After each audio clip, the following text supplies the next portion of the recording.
The Reeds kicked me out after 23 years. They called me a fake and a thief. My fiancé dumped me for the real heiress.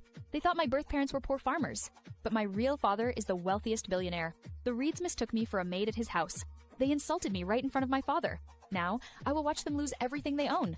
After 23 years, the Reed family is kicking me out. They call me a fake daughter, an imposter.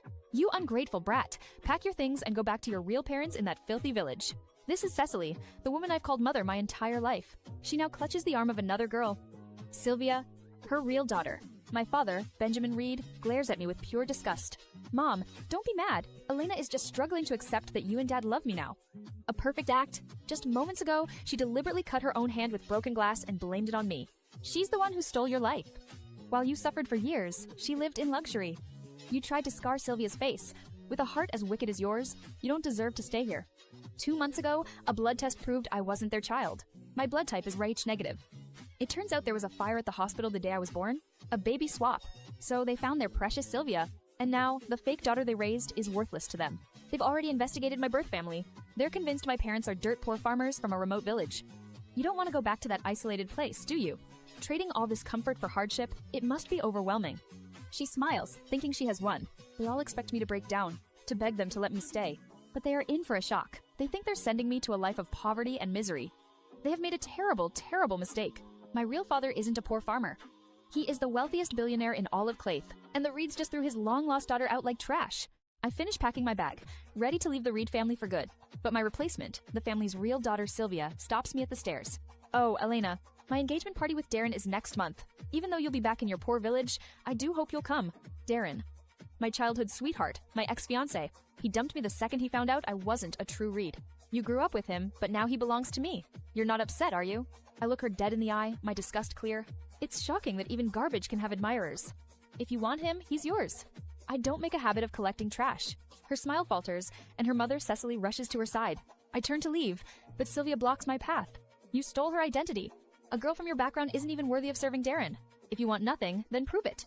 Open your bag. Don't act innocent while secretly stealing from us. Exactly. Your village is dirt poor. Don't think you can steal from us to support your rural parents. Before I can react, Sylvia yanks my bag open. An emerald necklace tumbles out, glittering on the floor. Isn't this the necklace my mom gave me? How did it end up in your bag? Cecily snatches it from the ground, her face twisting with rage. She points a trembling finger at me. You filthy thief! This was designed by the world-famous Helena Walsh. It cost $5 million. I'm calling the police! You'll rot in jail for this. I look to the man I called Dad for 23 years. Benjamin just watches, his eyes cold as ice. He'd rather see me in prison than have the Reed family name tarnished. In that moment, any affection I had left for them dies completely. But I don't beg. I don't even flinch. I meet Cecily's vicious glare with my own. Go ahead, call the authorities. A slow, cold smile spreads across my face. But if it turns out I didn't steal it, how exactly do you plan to make it up to me? My adoptive sister Cecily snatches the necklace from my neck. Wait, how can this be? It's engraved with the number 1.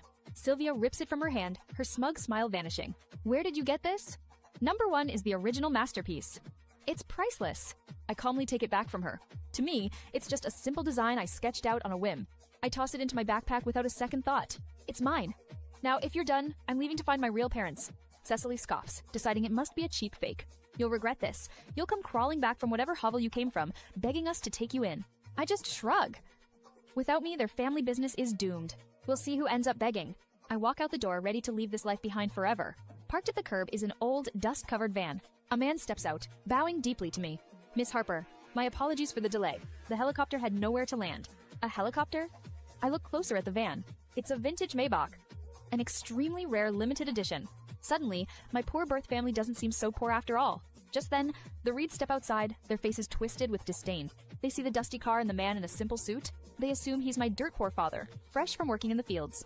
The man, Declan, pulls a gift box from the trunk, his hands smudged with mud. Mr. Reed, a token of appreciation for raising Miss Harper for 23 years. My adoptive father, Benjamin, waves a dismissive hand, not even looking at the box. Keep your farm goods. We have no need for them. Just leave. But Declan was instructed to deliver the contents of that box. Deeds to 23 properties, keys to 23 luxury cars, and a bank card with $230 million. Declan holds out the rejected gift. Mr. Reed, are you certain? The Reeds threw my gifts back in my face. Their son, Benjamin, told me they had no use for such cheap things. One of those cheap things was a limited edition jewel from Helena's exclusive line. Now, a man named Declan leads me away from the only family I've ever known. But we don't get into a car for a long drive. We stop in front of a private jet. Inside, the floor is covered in plush rugs, and the ceiling is designed to look like a starry night sky. This single aircraft is more luxurious than the entire Reed family mansion.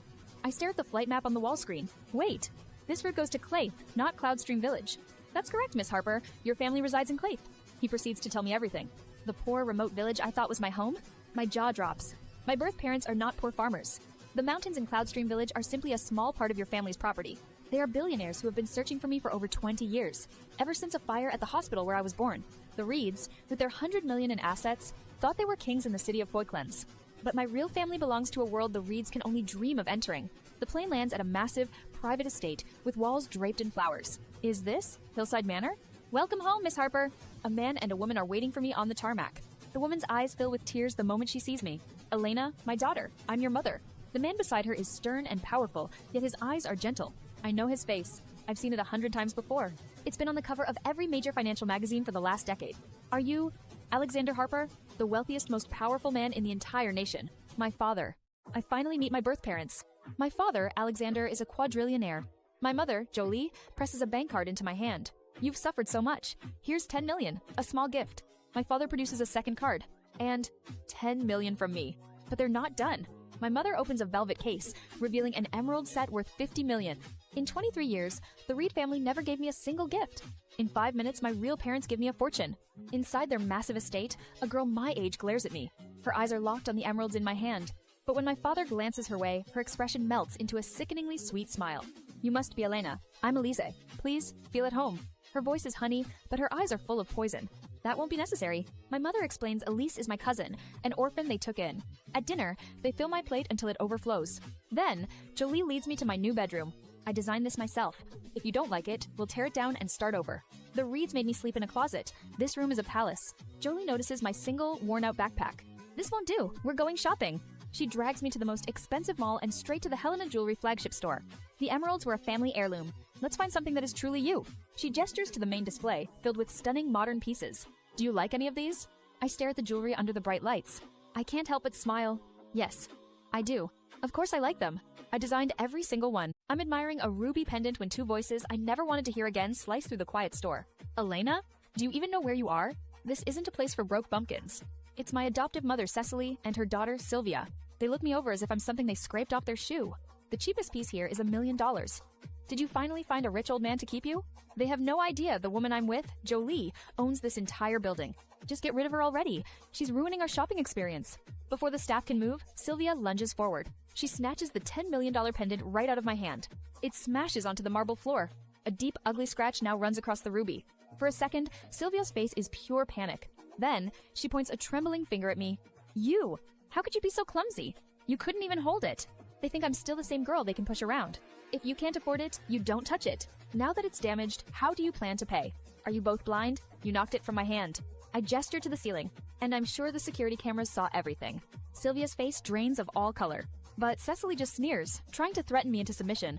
Admit you broke it. If you do, I might let you stay in this city. Otherwise, you can go rot in that backwater village forever. A small smile touches my lips. They have no idea who they're dealing with anymore. I'll give you two options. I look them both dead in the eye. Buy it, or we involve the police.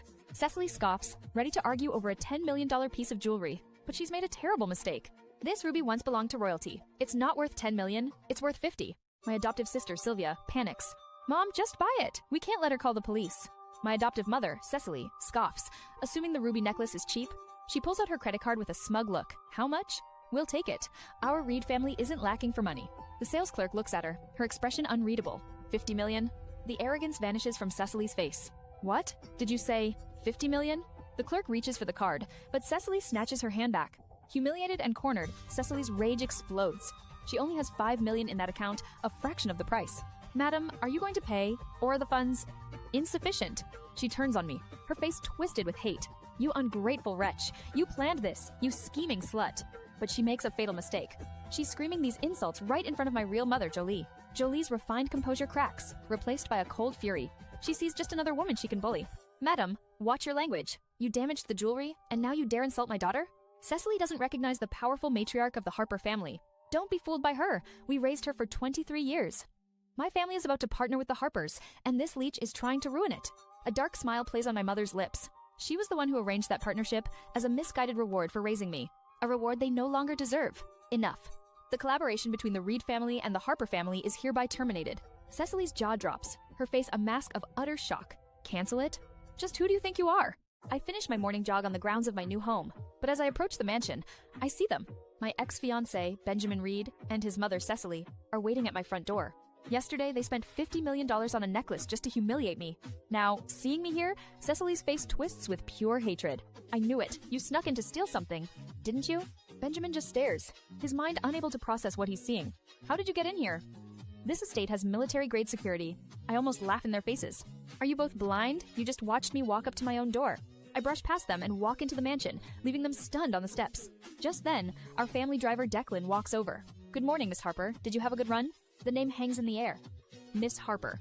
I see a flicker in Benjamin's eyes. He thinks he's solved the puzzle. He looks at Declan's driver uniform, then back at me. And that I must be working here as a maid. He decides my long-lost father must be a servant for the rich Harper family. A disgusting, smug grin spreads across his face. A maid for the Harpers? I suppose it suits you. Just remember your place. Keep your sticky fingers to yourself, or you'll end up in jail. Declan's eyes go wide in disbelief, but before he can speak, I turn back. You should worry about your own future, Benjamin. I hear you're the one going to jail soon. The color drains from his face. He knows his company is collapsing. They think they're here to beg for a business deal. I leave them standing there and walk up the grand staircase without a second glance. Declan quietly leads the pale, shaken Reeds into the main drawing room. From the top of the stairs, I watch them enter. Benjamin forces a pathetic, pleading smile onto his face. They come face to face with the true head of the Harper family. My father, Alexander Harper. Mr. Harper, please, you must reconsider our partnership. The Reed Group needs you.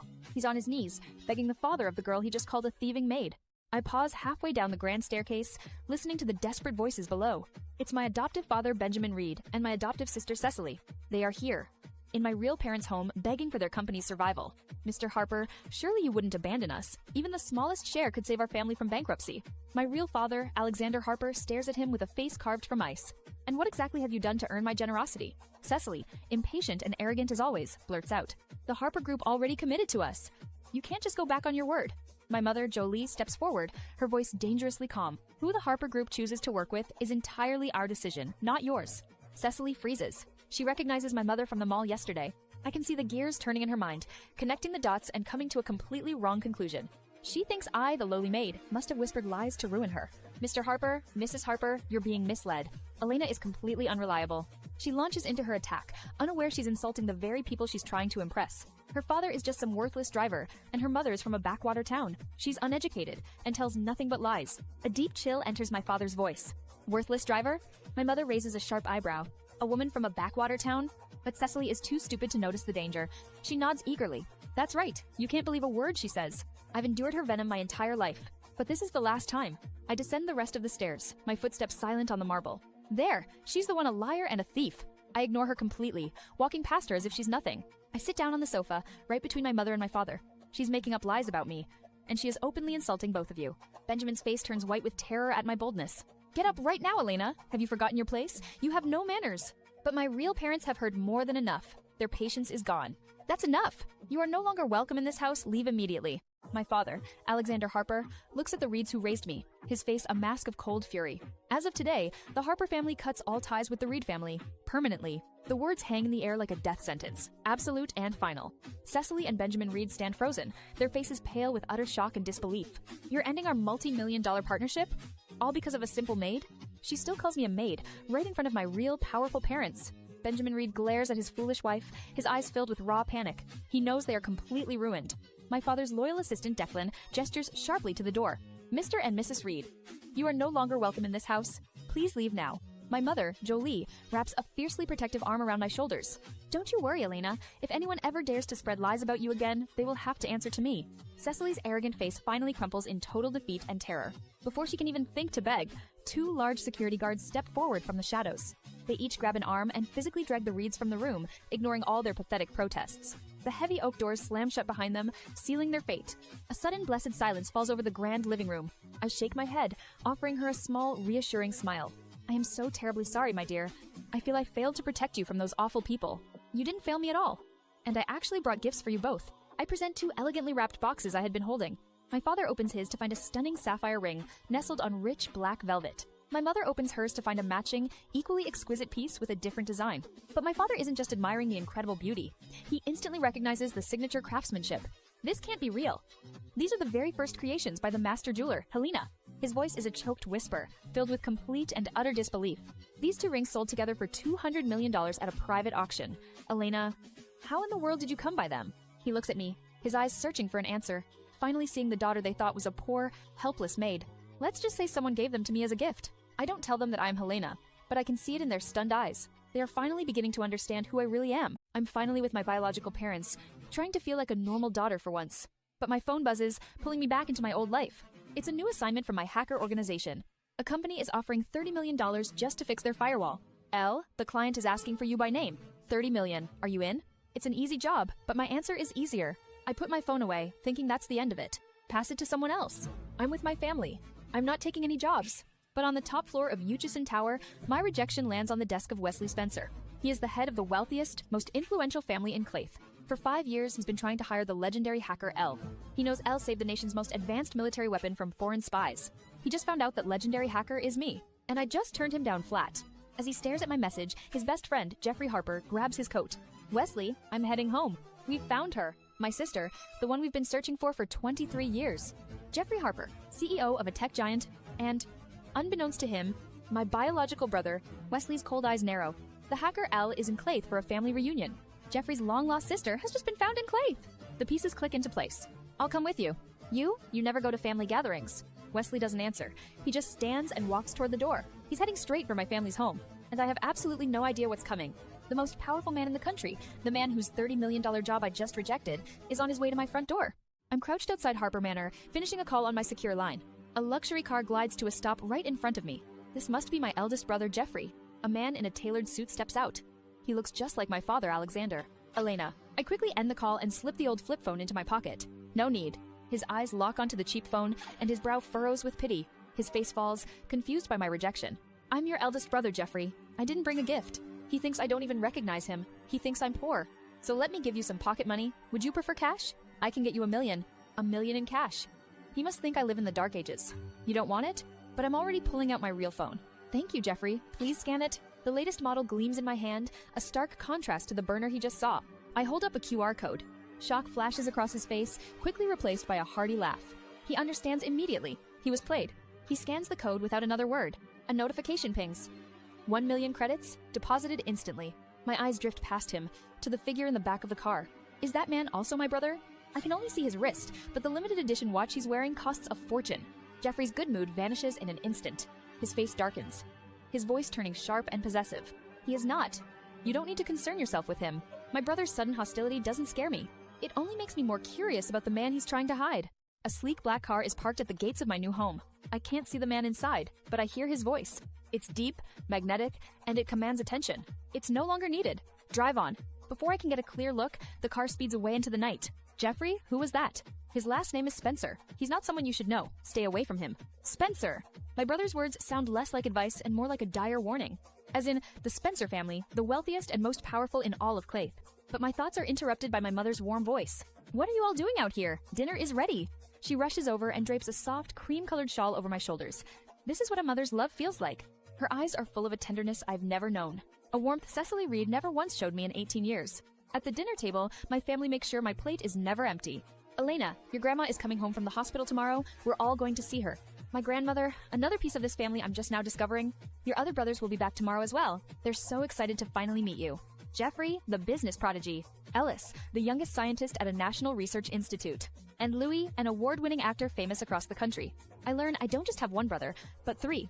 This new family of mine, they are powerful, and they are all mine. The next morning, I make my way downstairs. They turn in unison as I approach. 2 incredibly handsome men are standing in the living room, and their eyes lock directly onto me. I'm in my grandmother's manor, my eyes fixed on a beautiful painting. Elena, do you appreciate that painting? Before I can even answer, a sharp voice cuts through the room. Ha! What does she know about art? She's just pretending. My cousin Javier is glaring at me from across the room. Next to him, my other cousin, Elise, feigns a gentle smile. Javier just scoffs. Javier, stop it. Elena is magnanimous. She won't take your frankness to heart, right? Her words are a trap. If I get angry, I look small-minded. She's cornering me. The air turns to ice. She doesn't deserve to be my cousin. But then, my brother Jeffrey steps forward, his eyes locked on Javier. Javier, I dare you to say that again. Do you deem me unworthy of your cousin as well? Javier's smug look melts into panic. Jeffrey, I didn't mean it like that. His mother, Samira, rushes in to save him. She's trying to make peace, but Javier explodes. He speaks without thinking. If you like the painting, Elena, consider it a welcome gift. Absolutely not. Elise wants that painting, and I'm going to give it to her. My parents' faces darken with anger, but Elise just smiles, looking like a saint. She plays the victim perfectly. It's all right, Samira. If Elena likes it too, let her have it. I'm fine. In front of everyone, she makes it seem like I'm stealing her gift. This battle has just begun. My brother Louis tries to defend me, but the others just ignore him. The host, Vince, and his wife, Samira, are already siding with the crying Elise. We'll let Elena have this one. Elise can pick another from the study. They speak as if they are doing me a great charity, but their son Javier isn't satisfied. He points a finger right at my face. Fine taste? She probably doesn't even know who the artist Peyton is. He's determined to humiliate me in front of everyone. If you really like the painting, why don't you describe what makes it so special? Oh wait, you can't. Elise watches me, a smug smile playing on her lips. She's waiting for me to fail so she can swoop in and look superior. They all expect me to break, but I just look back at them, completely unfazed. Who said I liked it? The room goes silent. Javier's face flushes with rage. If you don't know how to appreciate it, just say so. Don't lie to save face. Elise steps forward, her voice dripping with fake sympathy. She's trying to paint me as an ignorant fool.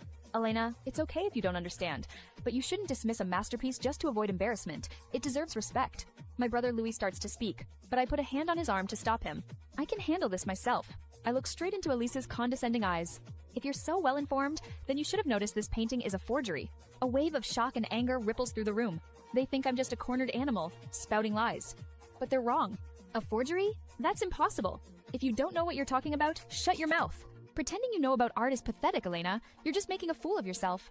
I point to the bottom corner of the canvas. Elisa's face turns pale, but Javier just gets louder. Every original piece by Peyton has a hidden mark.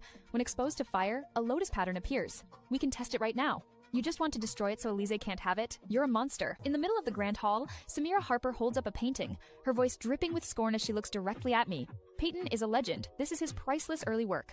There's a limit to how far you should take your nonsense, you ignorant girl. She has no idea who she's talking to, but I refuse to let her display a counterfeit in my family's home. The authentic work has a hidden lotus pattern. It only appears when carefully heated with a candle flame. A man named Vince, the only one here with real art knowledge, stares at me, a flicker of surprise in his eyes. He knows I'm not just making this up. My father, Alexander, sets his teacup down with a firm clink, his gaze unwavering as he defends me. My daughter wouldn't speak so carelessly. If any damage occurs to the painting, I will take full financial responsibility. With my father's powerful assurance, no one dares to argue further, though their glares are filled with resentment. Two servants carefully unroll the artwork, while the butler brings a lit candle to the exact spot I pointed out. Make sure you don't ruin my painting. It's worth over $10 million. She watches them like a hawk, convinced I'm just a fool from a backwater town trying to cover my own embarrassment. The room falls into a tense silence as 10 long minutes tick by, everyone waiting for my spectacular failure. But nothing happens. The painting remains smooth and untouched. There is no hidden mark. Well, Samira, it seems you've been deceived. And Elena, it seems you're the one pretending to be an expert. The sting of public humiliation is sharp, but I remain completely unfazed by their mockery. No way! The woman who sold it to me would never pass off a fake. Maybe the lotus mark is just a rumor. I let her finish her frantic denial before I deliver the final blow. As I recall, the authentic version of this painting was purchased by the Spencer family a few years back. If you have doubts, you're welcome to verify it with them. A hush falls over the room. The Spencer family is one of the most powerful in the country, far beyond Samira's reach. She knows it, and she knows I've cornered her. She thinks I'm bluffing, certain that no one here can call the Spencers to check. Just as she's about to erupt in another useless argument, the butler rushes back into the room. Madam, there are 2 visitors at the door. They claim to be from the Reed family in Foyclens. The Reed family, the very people who raised me, who treated me with nothing but disdain and cruelty for years. The doors open to reveal Cecily and Sylvia Reed, their eyes widening in pure shock when they see me standing here. Elena? What in the world are you doing in this place? They still think I'm a lowly maid, completely unaware that I am the true daughter of the Harper family. Cecily recovers first, ignoring me and turning her most artificial smile on Samira, the woman I just exposed. Mrs. Harper, we came today to inquire when you intend to fulfill the commitment you made to us. And just like that, all the pieces click into place. The fake painting, the promise, the arrival of my former tormentors, they are the ones who orchestrated this entire sham. Cecily Reed stands before my mother, Samira, trying to call in a favor. She thinks she's here to secure a business deal. She's wrong. You mentioned the painting. Let's talk about that. Were you trying to deceive me with a forgery? Cecily's face drains of color. Impossible. Who told you such a lie? My mother turns and points a single, elegant finger directly at me. She did. Before Cecily can respond, my sister Sylvia jumps forward to defend her. Mrs. Harper, don't listen to her. She's an ungrateful liar with a grudge against us. She launches into a story about how I resented my poor birth parents and refused to leave the Reeds mansion. The room falls completely silent. My new family just stares. Sylvia mistakes their shock for agreement. She was always jealous of me, the true Reed daughter. She schemed against me constantly until my parents were forced to kick her out. She keeps digging her own grave, her voice dripping with condescension. Honestly, she's nothing but a common thief. You should keep an eye on your valuables while she's around. That's the last straw. My grandmother Bertha slams her cane hard against the marble floor. Someone, get her out of my sight. Sylvia smirks, assuming my grandmother is talking about me. Exactly. Someone like her doesn't belong in a place like this. Her mother chimes in, eager to land another blow. That vile girl has always had a rotten... Enough! My father's voice cuts through the air like steel. He ignores the two women completely. His eyes, filled with pain and fury, are locked on me. Is this how they've treated you all these years? I finally let the mask drop and nod. Yes. Slandering me and dragging my name through the dirt is her usual trick. A heavy, dangerous silence fills the room. The Reeds have no idea they're standing in the calm before the storm. The woman who raised me, Cecily, lunges forward, her face twisted with rage. You shameless brat! How dare you! She raises her hand to slap me. But I'm faster. I sidestep, catch her arm, and twist it back. Ah, you ungrateful parasite. Let go of me. She tries to yank her arm free. I release my grip at the perfect moment. Cecily tumbles backward, landing hard on the floor. Mom! Elena, how could you? She took care of you. My real mother, Jolie, steps in front of me, her eyes burning with fury. A woman like you doesn't deserve to be called her mother. A disgusting idea forms in Sylvia's mind. My adoptive sister Sylvia stares, completely bewildered. She must have seduced Mr. Harper.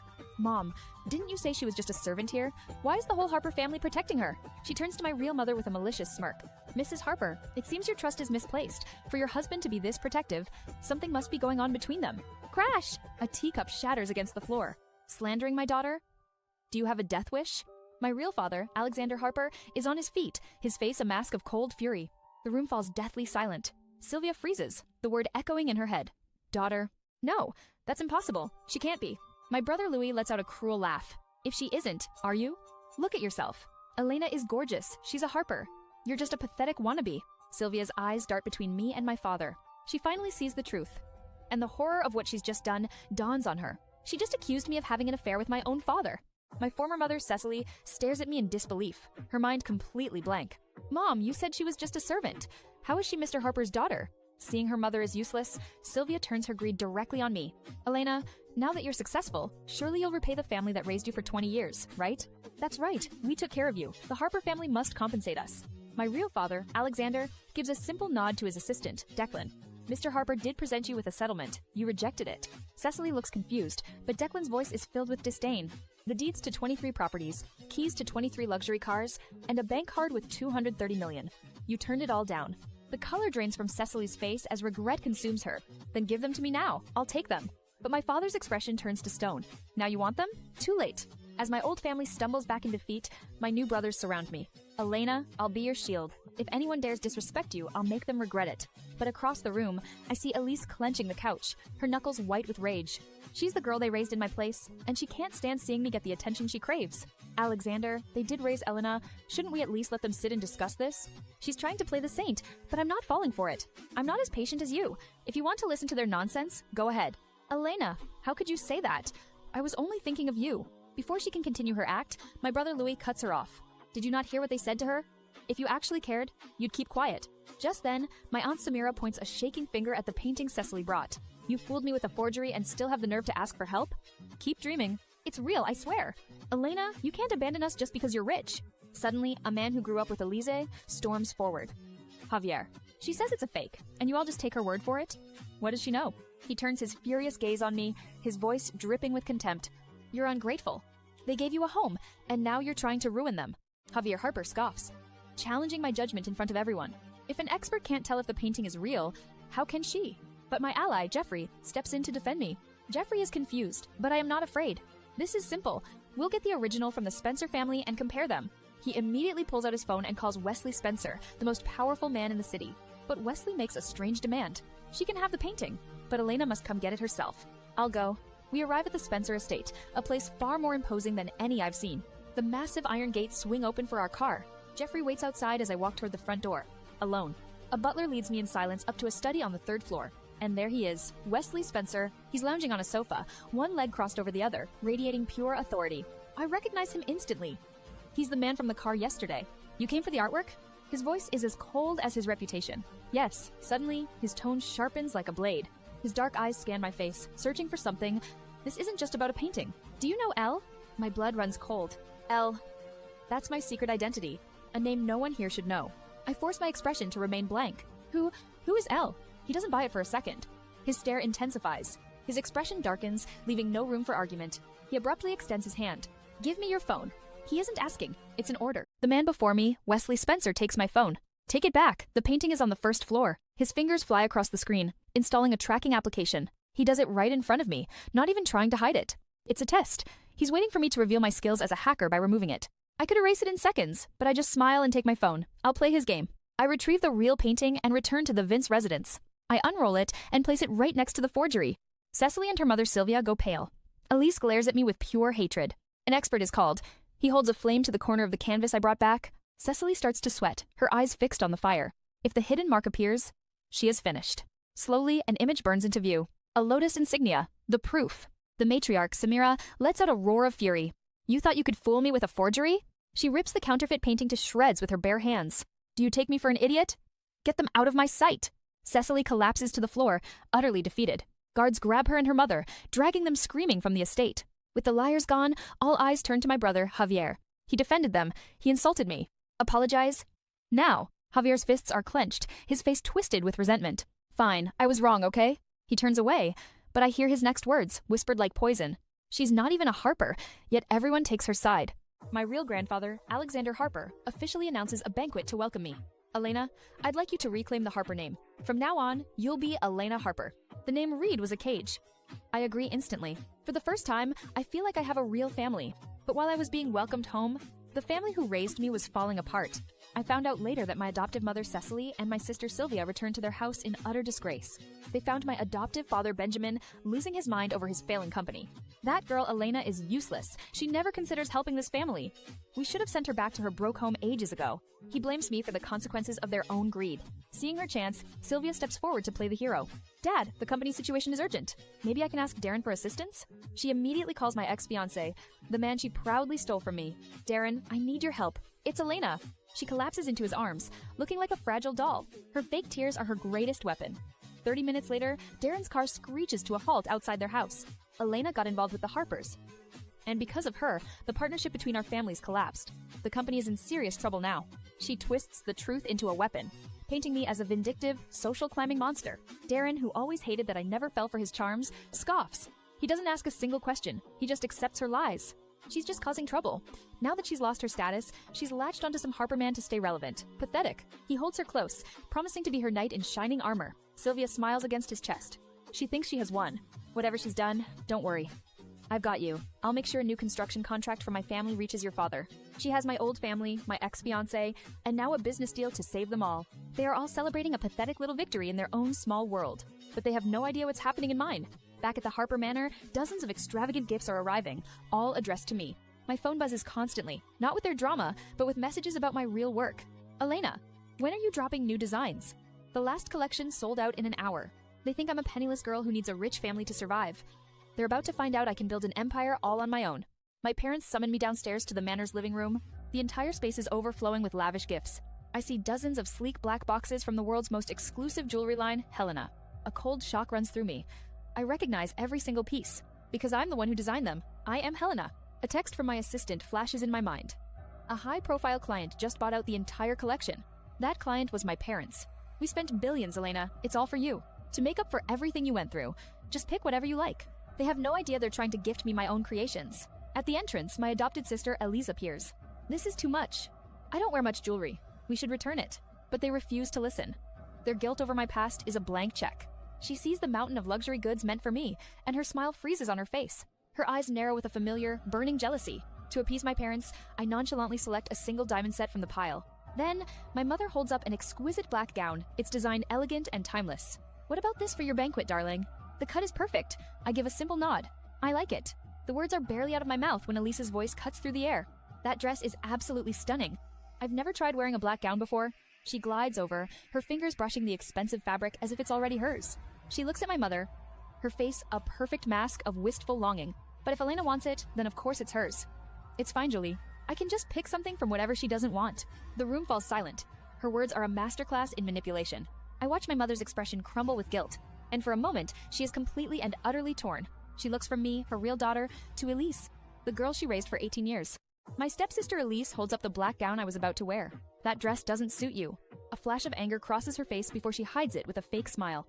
I know you like it. Don't worry, I won't take it from you. I know exactly what she's doing. She says this, knowing it will make our mother think I'm being difficult. She wants what's mine, even if it makes her look ridiculous.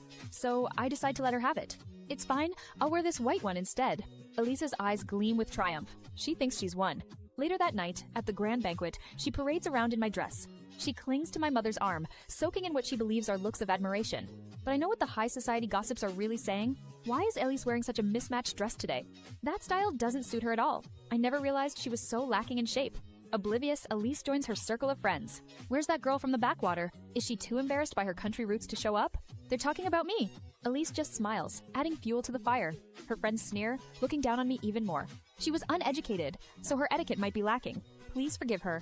But just then, a hush falls over the entire hall. Every single head turns toward the entrance. The whispers stop. The music seems to fade. My boyfriend Jeffrey offers me his arm. It's time to make an entrance. I step into the grand hall, my 3 brothers flanking me like guards. She's a true beauty. Look at her. A hush falls over the crowd as every eye turns to me and my white gown. That's the lost Harper daughter? I heard she was plain. Across the room, I see my adoptive sister, Elise. Her face is a mask of pure venom as she stands there in her black dress. Her friends swarm around her, whispering lies. It's just a designer dress, Elise. She's nothing compared to you. But Elise doesn't hear them. She glares at me as if I've stolen her entire world. Before things can escalate, my father, Alexander, appears at my side. Elena, come with me. A spotlight hits us, and the entire hall falls silent. He takes my hand, his grip warm and steady, and leads me toward the main stage. Everyone, thank you for coming. I want to introduce my true daughter, Elena Harper. The room applauds, but my father holds up a hand. He's not finished. A collective gasp ripples through the guests. To welcome her home, I have officially transferred 5% of the Harper Group's shares to her name. 5%! It's an unimaginable fortune. Even I am stunned into silence. My father gives my head a gentle pat. His message is clear. I am his only daughter, and he will protect me.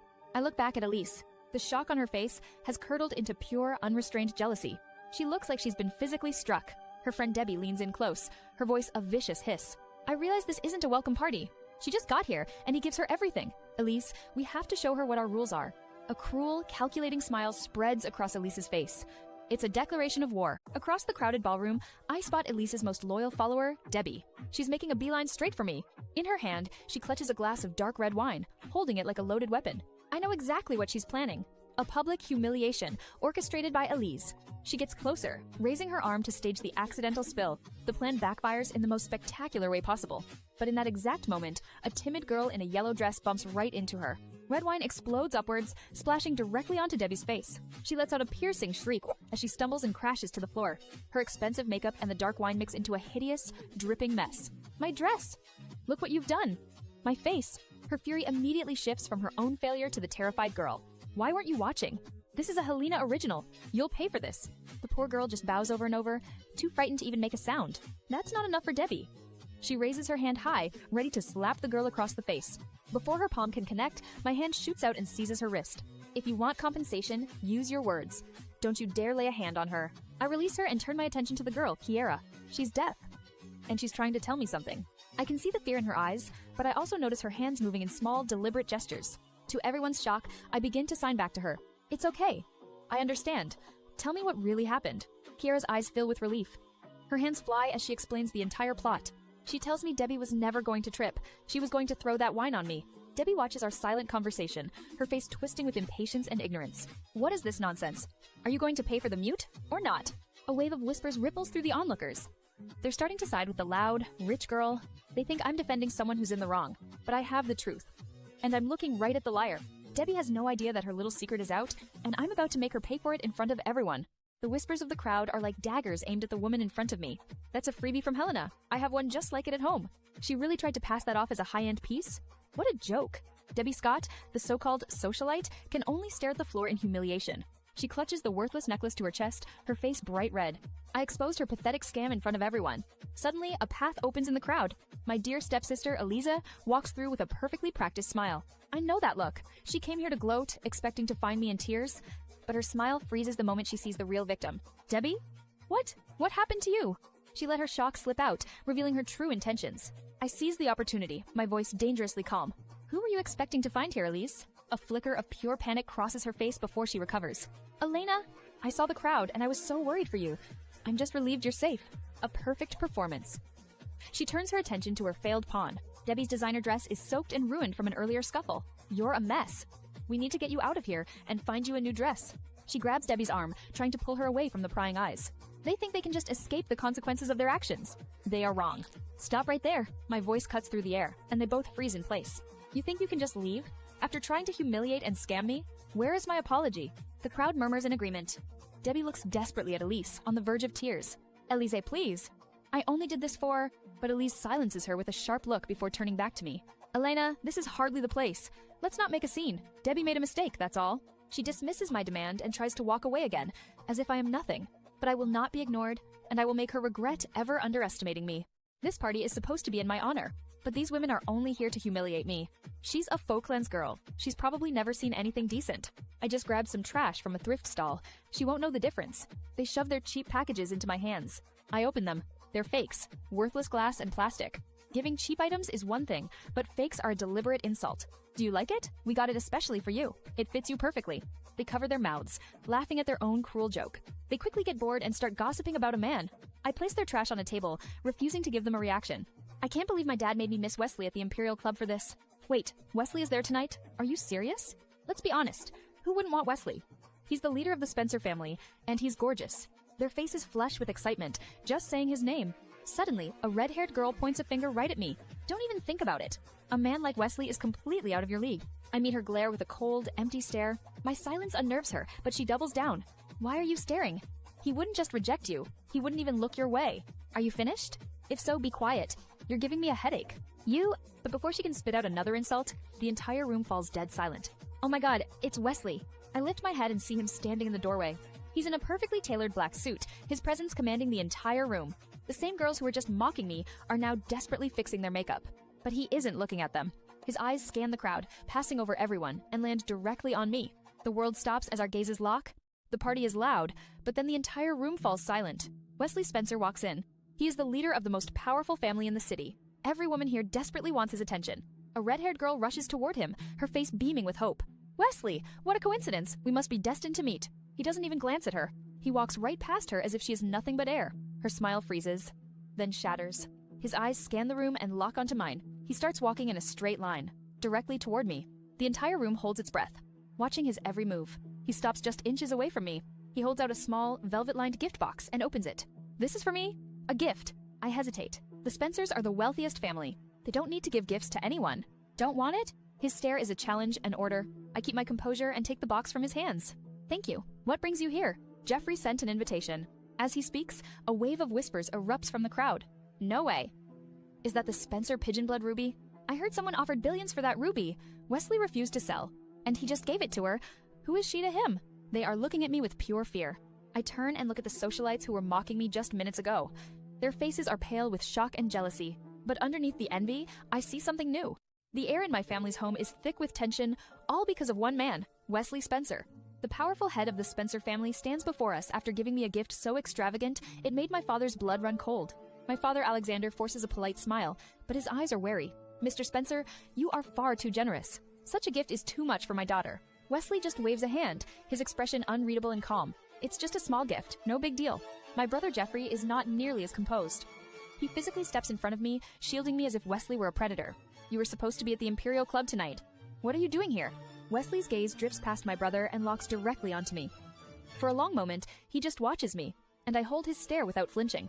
I came because I wanted to see Elena. His words drop into the silence like a stone. A direct challenge. I see my brother's hands clench into tight fists at his sides, his fury barely contained. Just then, the tension is broken by the arrival of my adopted sister, Elise. The moment her eyes land on Wesley, her entire face lights up with a possessive desire. I watch her glance down at her own simple dress, and a flash of pure venom is aimed my way, as if I am personally responsible for her looking less than perfect. But her ambition is stronger than her pride. She plasters on a sickeningly sweet smile and glides toward him. Wesley, it's been so long. Do you still remember me? Her voice is dripping with fake charm, and I see my father's expression darken into a thundercloud. He is utterly humiliated by her shameless display in front of the Spencers. Elise! Come here. This instant. His command is a roar, an order from the head of the Harper family that should be obeyed without question. But Elise doesn't even flinch. She stands her ground, refusing to give me a single opening with the man she wants for herself. In an act of stunning defiance, she turns her back on our father. She looks up at Wesley, her eyes wide and pleading, her voice a desperate whisper. Wesley! I watch from across the room as my cousin Elise makes her move on the powerful Wesley Thorne. She boldly reaches out, her fingers lightly brushing the sleeve of his expensive suit. Wesley freezes, but he doesn't even bother to look at her. I don't remember you. Ugh, your touch is dirty. In one swift motion, he rips off the $1,000 jacket. He then flings it into a nearby trash can as if it's garbage. A wave of mocking laughter washes over the entire hall. Elise's face turns bright red, her eyes welling with tears of pure rage. Desperate, she turns to my brothers, Alexander and Jeffrey, silently begging them for help. But they just stand there, their expressions as cold and hard as stone. They offer her no support, no defense, absolutely nothing. I know with absolute certainty that if that were me, they would have already destroyed Wesley for his disrespect. Finally, my Uncle Alexander speaks, but his voice is just as cold. Elise, I was told Jolie is looking for you. You should go find her. He isn't offering an escape.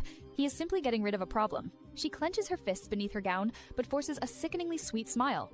Of course, Uncle. I'll go right away. After that disaster, the party quickly winds down, and I leave with my brother Jeffrey.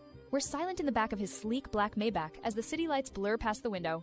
Suddenly, he breaks the heavy silence between us. Elena, tell me the truth. Did Wesley know you before tonight? I turn and meet his gaze, searching his eyes.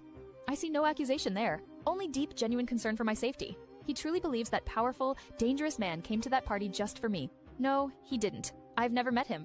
Jeffrey doesn't push the subject. Instead, he gently pats me on the head. It's a lie, and it isn't. Wesley doesn't know Elena Harper, but he knows Elle, the world's top assassin. It doesn't matter. No matter what happens, you can always come to me, you understand? His unconditional trust, something I've never had, hits me like a physical blow. For the first time in my life, I feel the warmth of a real family and the crushing weight of the secrets I'm keeping from them. I had just won. Alexander gave me the shares I deserved, right in front of everyone. But as my family celebrated, my enemies were already plotting their revenge. It started with the maid Ailey running to my husband with fake concern. Jeffrey, Elise ran out crying. It's dark. We have to find her. I'm so worried. She expected him to panic, to chase after the precious Elise. But Jeffrey didn't even flinch. He knew his cousin's games all too well. There's no need. She's next door. He was right. Elise had run straight to our aunt and uncle's house to put on her show. I can just picture her, sobbing pathetically in my Aunt Samira's arms. Elena forced me into that awful dress. She humiliated me. And then she made Alexander give her company shares. My Aunt Samira, always so easily fooled, immediately took the bait. Her face twisted with rage. He gave her shares? That's outrageous. If Elena gets 5%, then you deserve 5% too. Elena forced me into that awful dress. She humiliated me. And then she made Alexander give her company shares. My cousin Javier chimed in, eager to pile on. Elise is right. You have to tell Uncle that Elena is a terrible person. But Elise played the saint, dabbing her fake tears with a pained expression. No, please don't be angry. Elena has suffered so much. I'll just let her have her way. I don't want to cause trouble for Alex and Jolie. No, please don't be angry. Elena has suffered so much, I'll just let her have her way. I don't want to cause trouble for Alex and Jolie. Her performance was flawless, painting herself as a martyr while painting me as a monster. Samira was completely convinced I was some kind of evil troublemaker. Don't you worry, Elise. Your grandmother Bertha loves you more than anyone. Alexander would never ignore her wishes. Don't you worry, Elise. Your grandmother Bertha loves you more than anyone. Alexander would never ignore her wishes. As my aunt spoke, Elise kept her head bowed, hiding her face. But underneath her curtain of hair, a triumphant smile spread across her lips. She had found her next weapon, our frail, 80-year-old grandmother. That very night, fueled by lies, Samira went to my grandmother's room. She found the old woman resting, her heart condition keeping her weak. Bertha, you won't believe what happened. Alexander gave Elena 5% of the company. She watched my grandmother's face, expecting shock and anger. She thought she could easily manipulate the sick old woman into taking her side. But Bertha has seen a lifetime of family drama and petty schemes. She simply looked at my aunt, her ancient eyes seeing right through the pathetic, desperate ploy. In the quiet of the morning, Samira pays a visit to the family matriarch, Bertha. She does not come to care for the old woman. She comes with a plan. Bertha, you must do something. Your granddaughter Elise is suffering terribly. Bertha, who cherishes Elise, is immediately alarmed. What happened to Elise? Samira twists the story, painting a picture of cruelty. Then, she delivers the poison. She claims Elena, the family's true daughter, has been tormenting Elise. Alexander gave Elena 5% of the company shares. But for Elise, nothing. He treats her like an outsider. The words hit their mark. All the love Bertha has for her deceased daughter is poured into Elise. To hear she is being slighted sends Bertha into a rage. A cruel smile plays on Samira's lips. Her trap is sprung. Get Alexander here now. I want to ask him if he has forgotten his own sister. When Alexander arrives, the air is thick with tension. Mom, what's wrong? If you still call me your mother, give 5% of the company shares to Elise. Alexander's eyes dart to Samira. He knows exactly who is behind this. Mom, I cannot agree to that. The shares are tied to the company's operations. The next sound is shattering glass. Bertha hurls a cup and it smashes at his feet. But the fury is too much for her fragile body. She clutches her chest, her face turns deathly pale, and she cannot speak. Alexander's expression turns to ice. His mother has a severe heart condition. Call the doctor immediately. Summon the rest of the family at once. He turns to Samira, his voice a low and deadly threat. If anything happens to her, I will not let you off the hook. Samira stumbles back in fear. She never expected this. Minutes later, 5 doctors rush into the room, but Alexander's face only grows darker. Where is Dr. Sampson? I walk into a scene of pure panic. On the hospital bed, a woman named Bertha Harper is fading fast. Her heart is failing, blood vessels ruptured. She has minutes left. But the so-called top doctors of Klathe are just standing here, wringing their hands. This is a disaster. The surgery is impossible without Davy Sampson. We can't risk our careers. They've already wasted most of the precious 30-minute treatment window. I can't stand by and watch this incompetence any longer. The patient is critical. What are you waiting for? Every second you waste is a second closer to her death. The hospital's vice president, Phil Benton, looks me up and down with disdain. Miss, you don't understand. This is too complex. Only healer can save her. Her heart is a ticking time bomb after multiple failed surgeries. And who said surgery is the only option? My question hangs in the air, a direct challenge to their authority. A young, arrogant doctor named Ferris Ortega sneers at me. If you don't understand medicine, then don't say things that don't make sense. He puffs out his chest, proud of his medical school degree. We are the leading cardiac specialists in Klathe. We consulted and found no solution. I'm sure you don't have one either. He thinks he's cornered me. A foolish girl questioning the experts. I look him dead in the eye. Your ignorance is the problem, not her condition. His face turns purple with rage. I'm ignorant?